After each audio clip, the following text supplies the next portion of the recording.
Hello दोस्तों, मैं हूं Krishnan. Welcome back to YouTube channel reaction zone.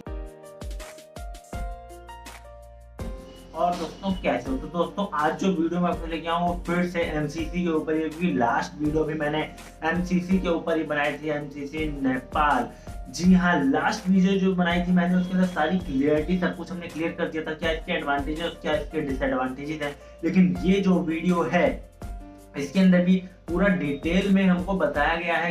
ये वीडियो मैं इसलिए लेके आऊँ क्योंकि अभी तक लोगों को ठीक से क्लैरिफिकेशन नहीं हुआ है, अभी भी लोग कंफ्यूज हैं एमसीसी को लेकर के। नेपाल में काफी ज्यादा लोग वहां पे धरना प्रदर्शन हो रहा है, लोग वहां के बहुत ही ज्यादा इमोशनल हो गए हैं क्योंकि एमसीसी जो है नेपाल में लागू हो चुका है। तो चलिए ज्यादा वेट नहीं कराऊंगा, सीधे चलते हैं यूट्यूब पे जहां पे हमें वीडियो मिलेगी और सारी की सारी चीजें यहाँ पे क्लियर होगी कि क्या एमसीसी नेपाल के लिए बेनिफिशियल है या नहीं, क्या नेपाल के लिए एमसीसी अच्छा है या नहीं। ओके दोस्तों, चलिए। हाँ दोस्तों, अगर अभी तक आपने चैनल को सब्सक्राइब नहीं किया है तो पहले तो आप चैनल को सब्सक्राइब कर लीजिए और मुझे इंस्टा फेसबुक फॉलो कर लीजिए, जिससे कि मैं कोई भी वीडियो अपलोड करूँ सबसे पहले वो आप तक पहुंचे। आप मुझे कमेंट सेक्शन में या फिर इंस्टा फेसबुक में करके भी रिकमेंडेशन मुझे दे सकते हैं, जिससे कि मैं उसके ऊपर भी अपना रिएक्शन बनाऊंगा और आप लोगों के साथ शेयर करूंगा।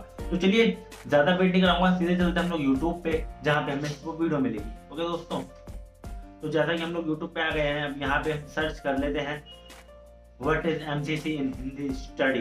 अब देखिए जो थर्ड वीडियो है, ये वाली वीडियो देखिए, US gives ultimatum to Nepal, what is millennium challenge corporation Nepal compact project UPSC. मतलब कि मिलेनियम चैलेंज कॉर्पोरेशन एमसीसी, ये है एमसीसी की फुल फॉर्म। 2 महीने पहले वीडियो आ गई थी स्टडी IQ के एजुकेशन यूट्यूब चैनल से, हम लोग ये वीडियो देखेंगे और जानेंगे क्या है पूरा माजरा। ओके दोस्तों, तो चलिए दोस्तों स्टार्ट करते हैं वीडियो को। 1 2 3 गो।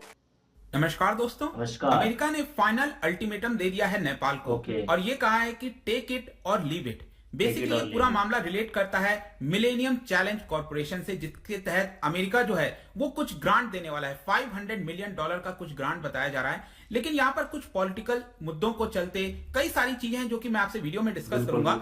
इसको लेकर नेपाल के अंदर काफी ज्यादा डिवाइड हो गया है, मतलब 2 ग्रुप हो गया है एक प्रकार से, जो इसको फेवर करता है, कुछ लोग इसको फेवर नहीं करते हैं। यहाँ पर आप न्यूज देख पाओगे, trouble for Nepal PM Sher Bahadur Deuba as Washington gives an ultimatum to Kathmandu over US Millennium Challenge grant.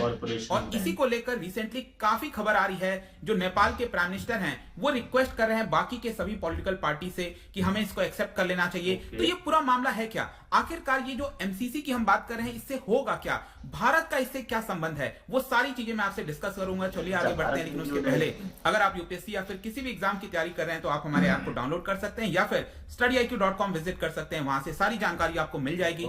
इसके अलावा अगर आप एमसीक्यूज अटेम्प्ट करना चाहते हैं तो मेरे इंस्टा पेज पर जा सकते हैं, वहां पर स्टोरीज में आपको सभी एमसीक्यूज मिल जाएंगे।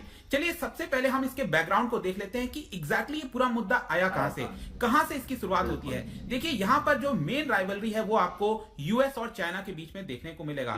बेसिकली हुआ क्या था कि मई 2017 में चाइना ने नेपाल के साथ एक प्रकार का एग्रीमेंट कर लिया था, इनिशिएटिव एग्रीमेंट किया था, ताकि जो इंफ्रास्ट्रक्चर डेवलपमेंट है उसके लिए चाइना कुछ फंडिंग करेगा। आपको पता है बेल्ट एंड रोड इनिशिएटिव के तहत चाइना बहुत से देशों के अंदर अपना जो प्रोजेक्ट है वो चलाना चाहता है। इसको देखते हुए यूनाइटेड स्टेट्स को थोड़ा सा कंसर्न हो गया और आगे चलकर सितंबर 2017 में ही यूएसए ने यहां पर एक प्रकार का डील किया नेपाल के साथ, जिसको बोला गया millennium challenge corporation Nepal compact, जिसके तहत अमेरिका भी चाहता था कि नेपाल के अंदर वो किसी प्रकार का डोनेशन दे सके, ग्रांट दे सके, जो भी है मैं आपको आगे बताऊंगा वो कितना है क्या है। लेकिन पिछले कुछ वर्षों में यह देखने को मिला है कि चाइना और यूएस की तरफ से कई जो हाई लेवल के डिग्नेटरीज हैं उनको नेपाल के अंदर भेजा जाता है और उनको मनाने की कोशिश किया जाता है। यूएस चाहता है कि उनके प्रोजेक्ट नेपाल के अंदर ज्यादा चलें और एक प्रकार से चाइना चाहता है कि नहीं, उनके प्रोजेक्ट वहां पर ज्यादा चलें।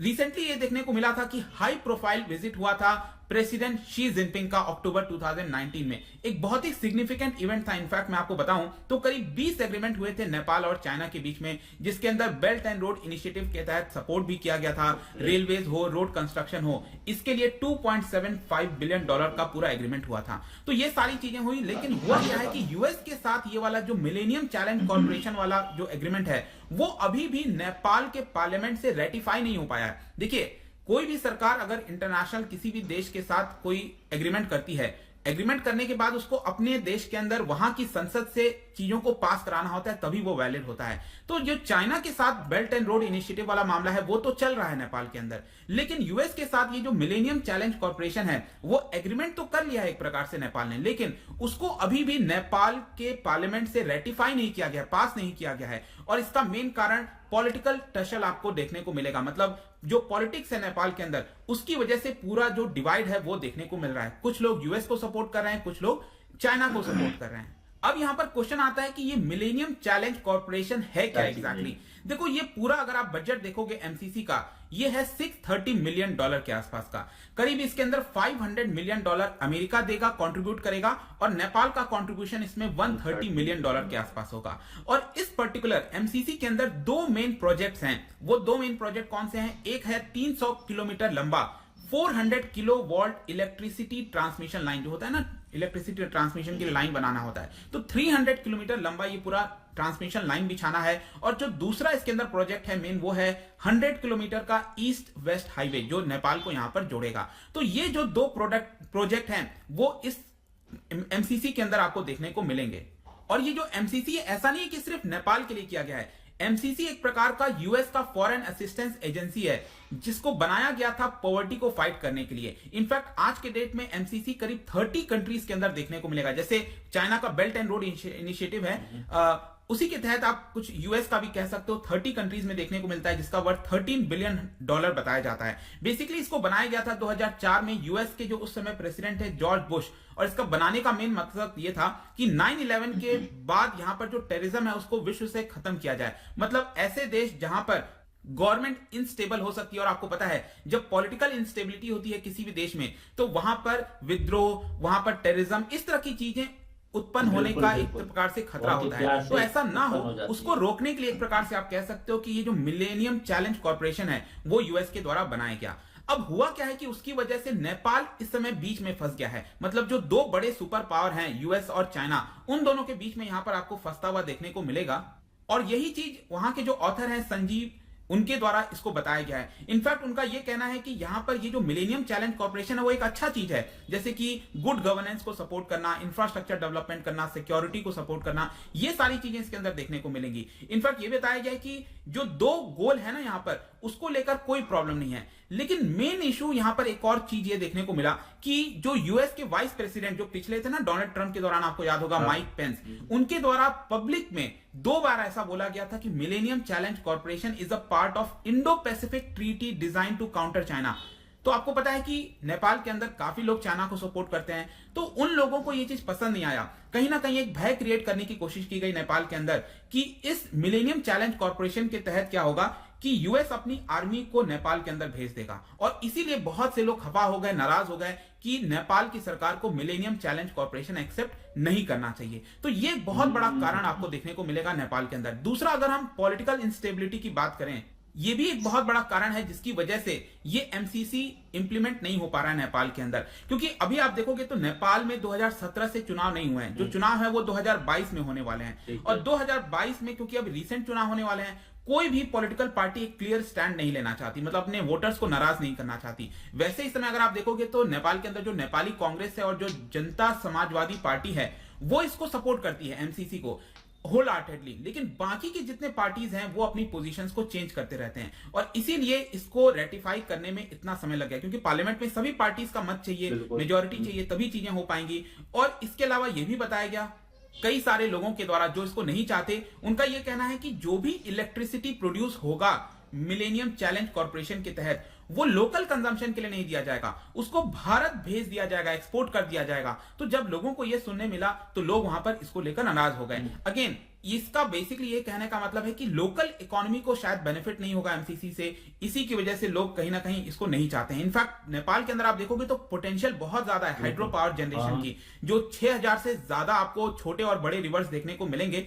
लेकिन यहां पर इंडिया ज्यादातर रिवर्स को बताया जाता है कंट्रोल करता है, जैसे कि डैम्स हो गए, बैरेजेस हो गए, उसके माध्यम से कंट्रोल करता है। और इसी की वजह से बहुत से जो नेशनलिस्ट लोग हैं नेपाल में, वो इस चीज को पसंद नहीं करते। उनको लगता है कि कहीं ना कहीं बाहर के देशों का दखल इसके अंदर देखने को मिल रहा है।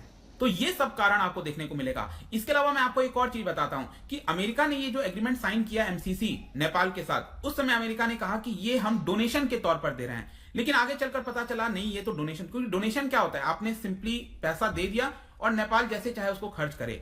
लेकिन इस एग्रीमेंट के तहत बेसिकली ये पता चला लोगों को कि यहां पर अमेरिका क्या करेगा कि कई सारे इन्वेस्टमेंट कर रहा है $500 मिलियन का, और उसके माध्यम से भारत को इलेक्ट्रिसिटी एक्सपोर्ट किया जाएगा, तो भारत उसके लिए पेमेंट करेगा, तो अमेरिका को अल्टीमेटली इससे इन्वेस्टमेंट से फायदा होगा। तो लोगों का यह कहना है कि अमेरिका का ये जो कह रहा है कि डोनेशन है वो भी गलत है, ऐसा अमेरिका को नहीं करना चाहिए। तो ये पूरा मामला फंस गया। आई होप कि आप समझ गए होंगे कि आखिरकार एमसीसी नेपाल में क्यों नहीं यहां पर इंप्लीमेंट हो रहा है। तो जाहिर सी बात है यूएस को ये चीज पसंद नहीं आया, यूएस ने यहां पर एक प्रकार से अल्टीमेटम दे दिया। आप देख सकते हो ये बोला गया कि रिसेंटली नेपाल में 2 लोगों की यूएस की हाई ऑफिशियल्स विजिट आपको देखने को मिलेगी, जिन्होंने कहा कि इस मैटर को अर्जेंट तरीके से लिया जाए। और यहां पर रिपोर्ट में यही बताया गया है कि उन लोगों के द्वारा क्लियर कट बोल दिया गया है नेपाल को, या तो आप इसको ले लो या तो छोड़ दो, मतलब एक फाइनल अल्टीमेटम दे दिया गया है। अब देखना होगा कि क्या नेपाल उसको छोड़ देता है चाइना के प्रेशर में, क्योंकि दूसरी तरफ आप देखोगे तो चाइना लगातार प्रेशर बना रहा है कि आप एमसीसी को मत लो। तो यहां पर आप देखिए जो प्रेजेंट में प्राइम मिनिस्टर हैं द्यूबा, उनके द्वारा कॉल किया गया है, बोला गया है कि हमें इसको अपना लेना चाहिए, लेकिन सभी पॉलिटिकल पार्टी जो कोएलिशन है रूलिंग गवर्नमेंट, वो इसको सपोर्ट नहीं कर पा रहे हैं, क्योंकि बहुत से पार्टीज का समूह है इस समय जो रूलिंग कर रहे हैं। इस समय आपको पता ही है कि बहुत ज्यादा पॉलिटिकल इंस्टेबिलिटी अभी रिसेंटली देखने को मिला, केपी ओली यहां पर प्राइम मिनिस्टर पद से बाहर हो गए।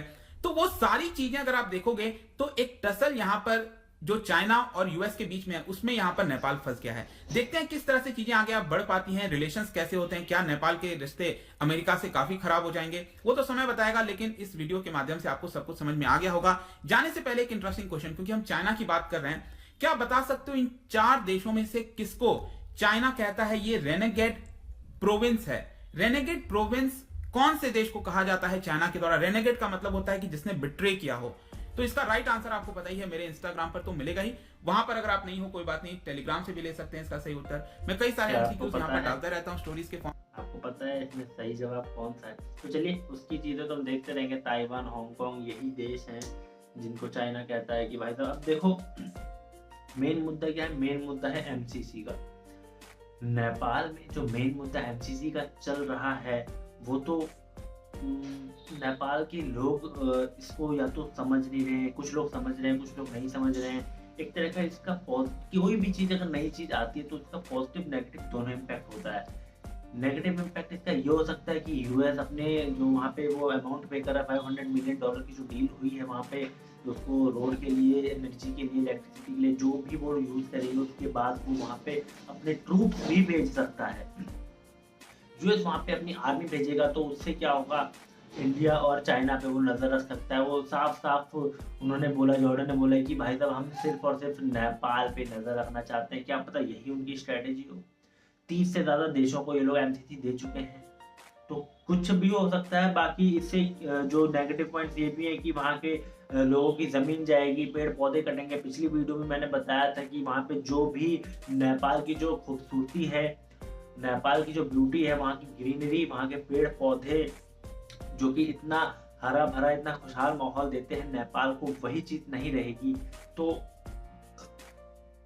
मामला पूरा गड़बड़ हो जाएगा। ओके दोस्तों, बाकी आप लोगों की क्या राय है इस वीडियो को लेकर के, एमसीसी को लेकर के, मुझे कमेंट सेक्शन में जरूर बताइएगा। वीडियो आपको पसंद आई, अच्छी लगी तो इसको शेयर करें ताकि ज्यादा से ज्यादा लोगों तक पहुंचे, उनको ज्ञान मिले एमसीसी का कि आखिर में एमसीसी क्या चीज है और वो नेपाल में लागू होनी चाहिए या नहीं लागू होनी चाहिए। ये चीज़ आप मुझे कमेंट सेक्शन में बता सकते हैं, अगर इंस्टा पेज में भी मुझे मैसेज कर सकते हो। दोस्तों बाकी लास्ट में इतना कहना चाहता हूँ कि आप लोग अपने प्यार को बरकरार रखिए और मुझे यही सपोर्ट करते रहिए, जिससे मैं ऐसी और भी ढेर सारी वीडियो लेगा और आप लोग तक शेयर करूँ। तो चलिए दोस्तों, मिलते हैं फिर अगली वीडियो में इस तरह की धमाकेदार परफॉर्मेंस। तब तक के लिए